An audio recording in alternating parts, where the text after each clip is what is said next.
Kisame. Ayan mga kabokals. Nandito na kami sa aming katrabahuin. Oh. Puputok yung mga ano nito, kandada. Kisame. Hindi yung mga concrete. Hindi, wag na. Puputok na eh. Ayun. Oh. Wag na, wag na. Yung pako, hindi na matatanggal yan. Okay lang. Nagiging ganito yan. Hindi, ano na lang. Tape. Tape. Hindi, lalong ano yan. Tapos yung kasama yan. Ganyan na lang. Mataas naman. Ganyan. Mataas naman eh. Hindi yung mga kanin. Pwede nga sabitan pa niya. Puro anay na oh. Ang dami anay Pinasok pala na yan nito. eh. Pinasok na yan. Paano kaya yun? Pwede pagawa na rin yung kisa. Kasi baka ano eh. Baka may bahay na sa taas. Meron na yan. Sige, Ayun, ito. Pinasok na natin. Dito. sabihin ko kay Bill. Ayun. Oh. Pinasok na. Kutkurin nyo to, Mon. Yung mga lupa. Kutkurin nyo muna. Ayan oh. Dami mga kabokals oh. Inanay na. Sayang itong bahay na to. Kasi matagal na hindi natirahan. Iba talaga pagka walang nakatira sa bahay. Ayan ang nangyayari. Ang ganda pa naman ng ang ganda pa naman ng kusina mga kabokals oh. Parang hindi na rin natin mapapakinabangan yung mga tabla. Hindi talaga. Wala na. Dami anay na. Pero yung isa, pwede. Pwede pa? Ito mga kaway, pwede pa. Wala na, grabe pala. Kumasa mo kaway. Ay, yung nasa dingding pa, ano yun? Parang lupa. Oh, anay ba yun? Ano yan? Oh, anay. Galing sa ano yun, sa ilalim yun. Panggatong na lang pala yan. Pwede yung uwi panggatong nyo. Ano? Anay oh, mga kabokals oh. Nanay na oh, sayang oh. Ganda pa naman. Hindi kasi tagal na hindi natiran to, parang taon na hindi natirahan, pero fully furnished sana oh. Ang ganda ng pagkakaba na to. Ganda ng CR oh. Mga kabokals oh. Ang problema baka yung anay umakit na sa sa kisame.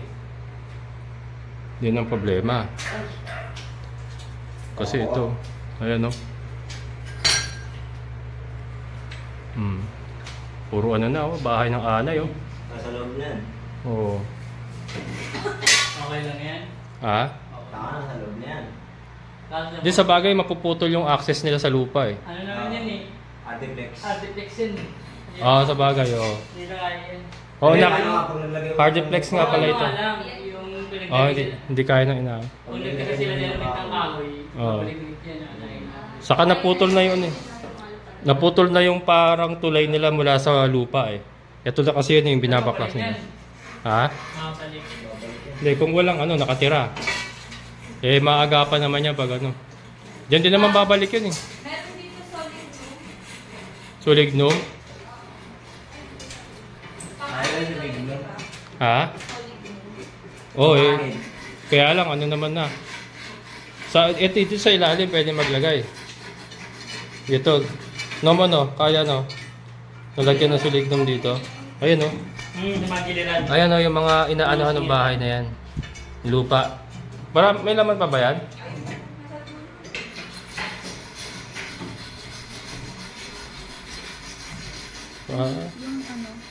Ayun. Para may laman pa. Grabe oh. Meron. Grabe mga kabokals oh. Ni Ate Irene. Pwede doon gamitin. Pwedeng gamitin. O sige, palagay natin doon. Ayan. Sayang yung tsinelas ko. Yung anak ko yung tsinelas ko eh. Ayan mga kabokals. So, sayang tong bahay na to. Kasi to, yung anak ko ay bumukod na sa akin. Umupa sila ng bahay. Dito rin sa kakilala ko lang din sa loob ng subdivision namin. Kaya lang, ito yung nakita nila nung naglilinis sila. Inano na ng anay yung mga shelf din sa kusina. Ayan. Talagang wala na papakinabangan dito. Kasi yung may-ari, may ibang bahay na. So hindi na nila, kumbaga hindi na natirahan talaga. Oh, pinamahayan ng bahay, ano ba, ng anay. Iba talaga pagka ano, wala nakatira. Ganda pa naman oh. Ganda ng bahay mga kabokals. Oh. Up and down. Hindi amin to ha. Disclaimer lang po, hindi po amin. Shoutout kay Billy. Sa mother ni Billy ito. Yung aking kaibigan dito. Minsan sinasama-sama ko rin sa vlog ko yun. Taga rito lang din sa subdivision namin. Kagilya namin. Kagilya. Yan, lingkod ko rin yun lang mo. Hindi na yan. Tingnan, oh, hindi na yan. Hardflex naman yun. Importante makudkod nila yung daanan. Yung tulay. Kaya kasi yung tulay, yung mga lupa na yan. Yan ang tulay nila eh. Ha? Pwede na. Kasi matrabaho yan. Pag binaklas yan. Matrabaho yan. Saka magastos yan. Ayan. Hindi naman maglalagay ng ano dito. Ha? Hindi naman maglalagay ito dito. Hindi ba? Ganyan na lang yan. Ganda na lang ito. Oo, ganyan. Ano lang, wala naman sila masyadong gamit.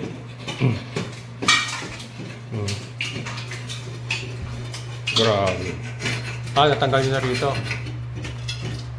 Ito yung talagang sinisiksik sa ano, mga kabokals. Oh. Sa loob ng ano. Kisame. Pero hard flex naman kasi yan, kaya okay lang. Ha? Sige. Ayan, mga kabokals, magulo pa. Yung nga yung anak ko kasi ay bumukod na sa akin.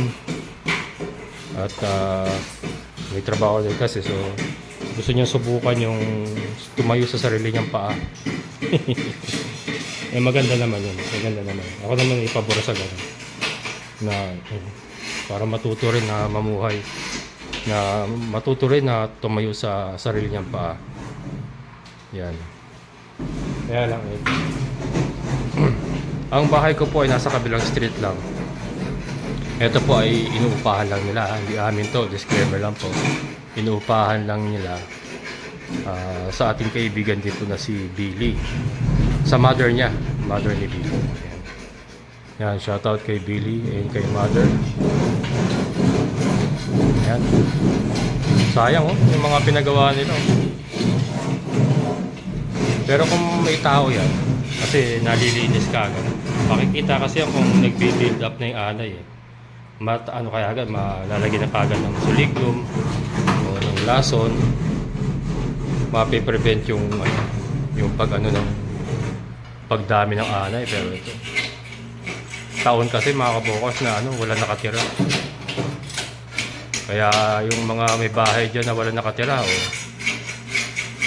check upin nyo, baka ganito na rin ang nangyari sa bahay nyo.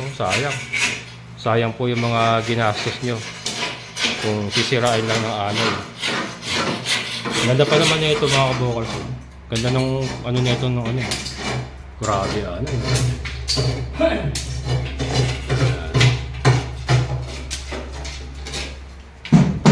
So itong dalawa na to hindi lamang pang Madre de Agua, pang anay din.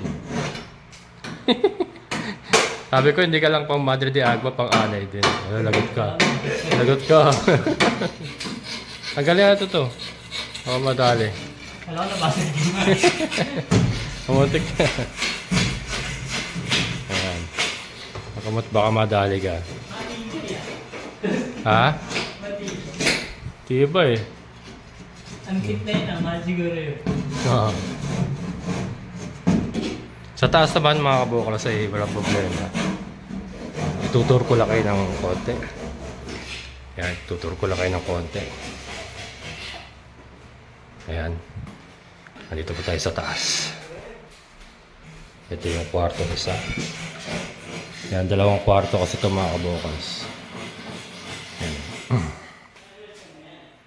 House tour. House tour na hindi akin. Ayan. Dito.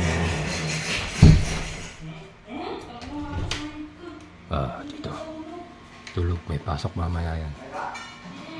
Ayan. Ito yung kwarto nila. Magulo pa. Nag-aayos-ayos pa lang. May pasok kasi mamaya pang gabi. Tulog-tulog muna. Ba tayo?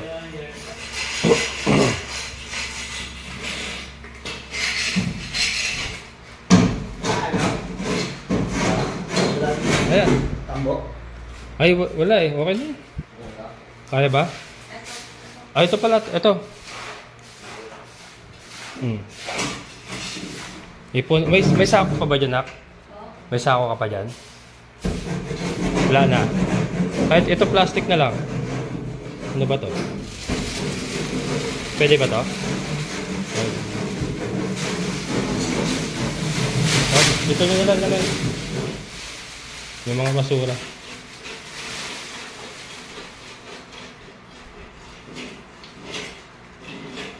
May mapapakinabangan pa ba tayo rito? Kasi plano ko itong ano eh. Gawin sanang pugaran ng manok eh. Ah, sige. Ito mga kabokals, pugaran sana ng manok ang plano ko rito. Kaya lang wala ano. Pugaran ng anay pala ito. Oh, ito. Ito sana sakto. Ah, pwede pa. Pwede pa mga kabokals. Ano, linisin lang. Tatanggalin lang ito oh. Grabe, ang dami anay. Gagawin sana pugaran to na kayo. Ito. Pwede pa, pugaran na naman ng manok. Kaya lang, may anay. Baka madalas sa ano, madalas sa chicken coop yung anay.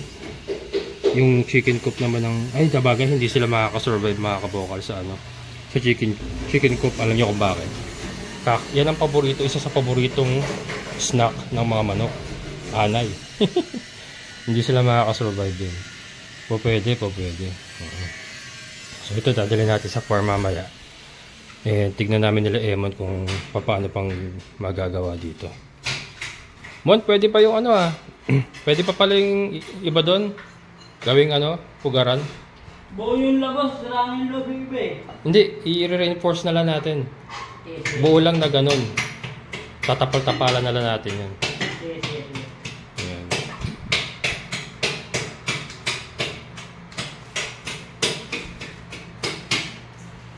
Matigas?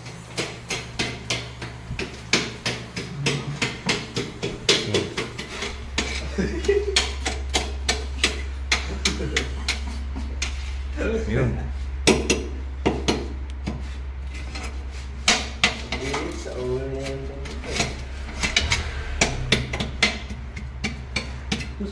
Ano ba to? Kahoy? Simento na to? Marmol Ayan.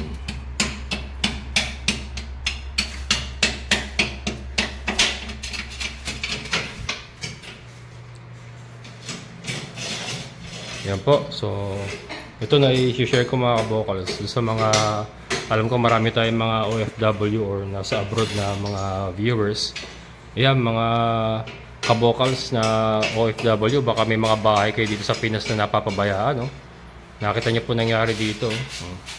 Ilang taon pong walang nakatira pero fully furnished, ang daming gamit sa loob. Ayan, sa may-ari pa po yan. Hindi sa amin yan. Nakita niyo ba yung TV na yan, mga kabokals? Hindi amin yan. O, diba?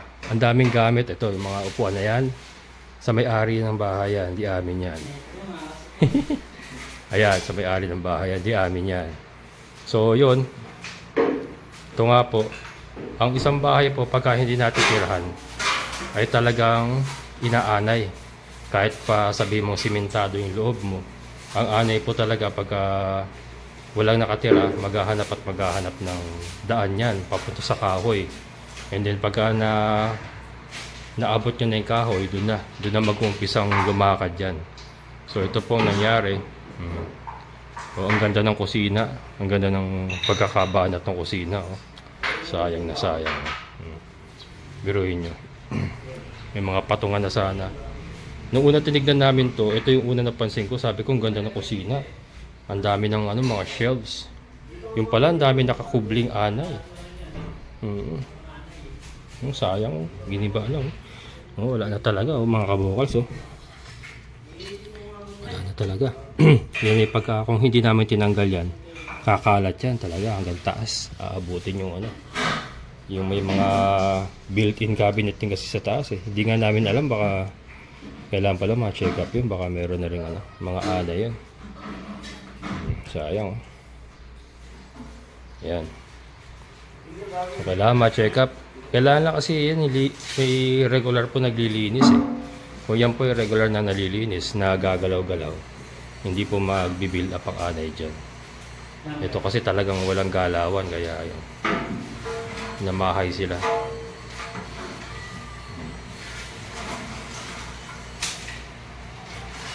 Yan, so mamaya dadali namin sa farm yung mga nabaklas namin. And then tignan namin kung ano pang pwedeng gawin doon. Maaaring magamit pang pugaran yun.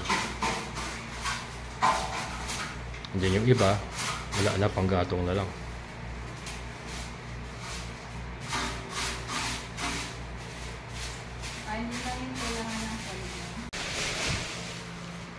Yan, so lalagyan nila ni Emo na sulig nun.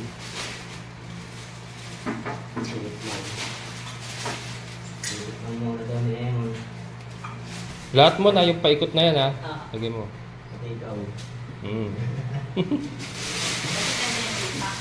Oo, nandiyan yung lupa eh. Doon lang nagdaan yan.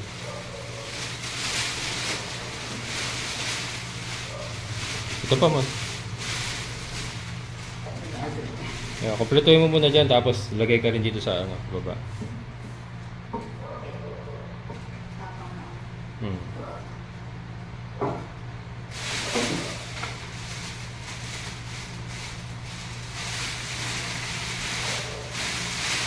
Sakit sa ilong ah.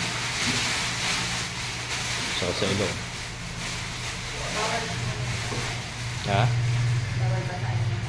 Oo, huwag mo muna basahin.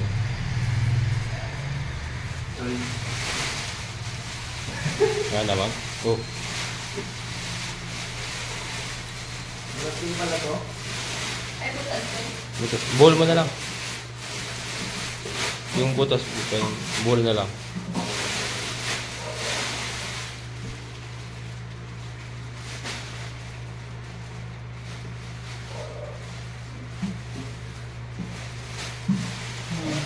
Anay yun. Ha? May lumalabas na anay. Patay. Malabas?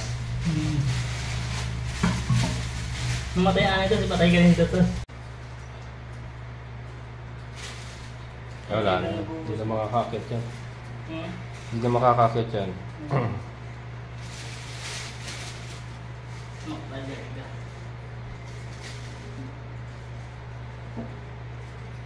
Ganyan naman. Naman eh. Butas eh. Butas din yung dito. Ito eh. Sige, yaman. Ano yung tinanggal ni Emo na yun? Wala yun. Tinanggal niya nga. Tinanggal niya. Tapos may butas pala. May butas. Ilagay mo lang din para. Yan. Okay naman?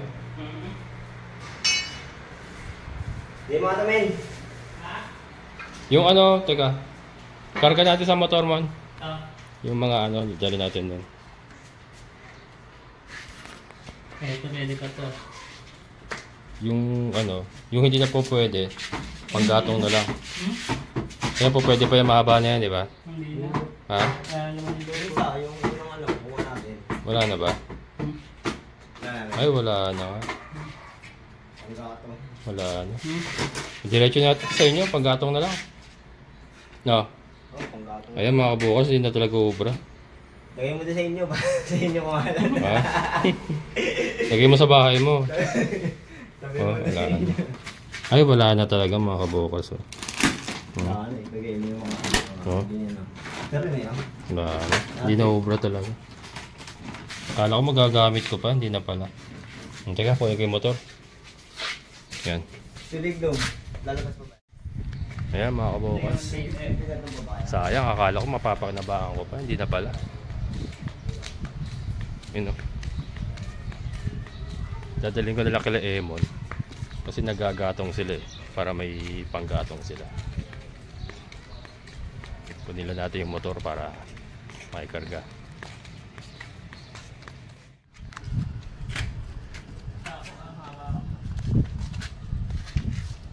Wala na talaga. Oh. Mga kabokal Wala yung na. mahaba muna eh. Naging papel na. O dapat yung mahaba muna, tapos patong to ano. Katayo. Tatayo ko. Ano yan? Sa ganun, lumarap yung isa. Hindi, mahaba mo naman yung mahaba. Tapos papatong yun sa mahaba ito. Para ano. Tatlo lang naman yan. Kaya concrete to.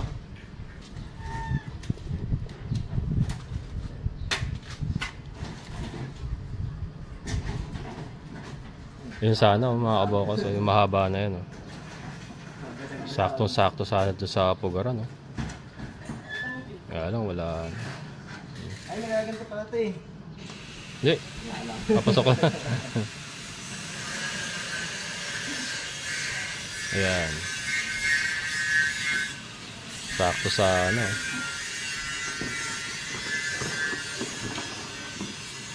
Kahit ba to wala na to? Makapal naman naman. Yan, ito. Ay, hindi. Wala na. Wala na. Papel na yung mga kabokals. Papel na. Baka din pa magkalit ng alin. Oo ba? Wala rin. Maraming yung alin sa farm mo. Titirahin ng manok yan eh. Ayaw ako yung manok mga pwede. Oo. Ubus yan. Ayan. Kasi babaw yan.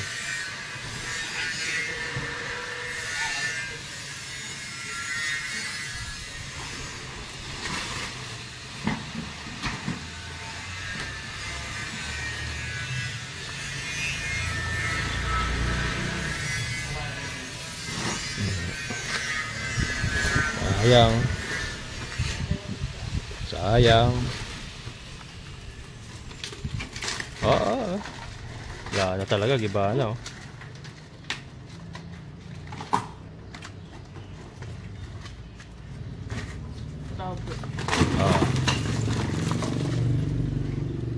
Gago, may ilang sa isa. Pwede ba rito? Sa isa. Sugo pa. Isa na lang naman, di ba? Pagkasya nyo na para hindi tayo bumalik. Hawakan na lang ng isa. Hawakan nyo na lang. At paano mo sa kulog?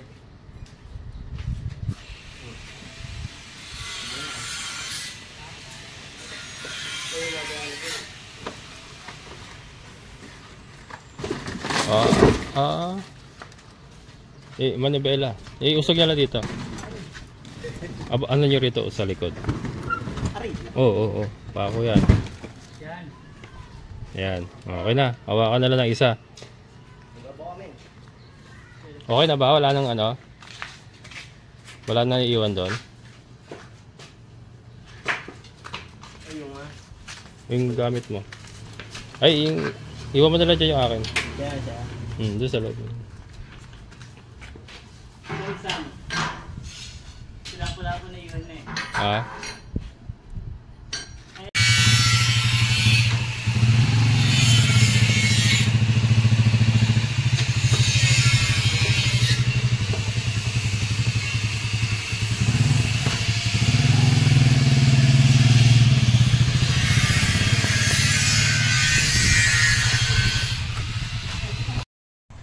Ayan mga kabokals, wala sa isip ko na nagbablog pala ako. Ayan, eto na, naitambak na namin dito. Gagawin nilang panggatong kasi talaga wala na, hindi na uubra. Talagang infested na ng anay. Ayan, sa mga kabokals, hanggang dito na lang. So yun po, doon po sa mga OFW natin, mga nag-a-abroad na may bahay po dito na walang tao. Yan, check up nyo na, baka ganito na po itsura ng mga ano nyo, ng mga shelves nyo or yung loob ng bahay nyo. Check upin nyo po para po sayang kasi yung mga pinaghirapan natin kung masisira lang ng anay. So maraming salamat sa inyong pagsama. Ito lang po yung aking may babahagi sa inyo. Ito, kasama ko yung dalawang bugoy. Si Eman at si Jan. So muli, maraming salamat sa lahat mga solid kabokals, silent viewers ko po, maraming salamat. Syempre sa ating kaibigan po ni Sir Victor Kayanan. Sir, shoutout po. Ingat kayo dyan. So hanggang dito na lang mga kabokals. Muli, ito ang inyong kabokals farmer na nagsasabing sabay-sabay tayo mangarap, magsikap at higit sa lahat ay kumilos at siguradong ulad ang ating amazing na buhay. Bye-bye! Bye.